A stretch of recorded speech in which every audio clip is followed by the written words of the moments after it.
Hi guys, so ito itatapon ko na yung mga high heels ko. Yan, nagwakwak na. Nakita nyo guys, maganda pa naman. So ito yung prima donna ko na nagwakwak. Sayang, prima donna pa naman. So yan guys, ito naman yung wedge ko, ang ganda niya. Sayang. So ito yung aking Jimmy Choo. Dami kong high heels guys na itatapon. Ang ganda, tapon ko na lang. Guys, sa dami ng aking mga high heels, tapon na.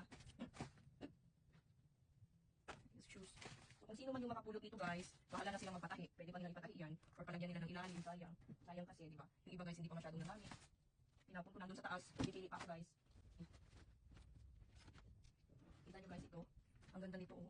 Tatapon ko na lang kasi nag-open na siya.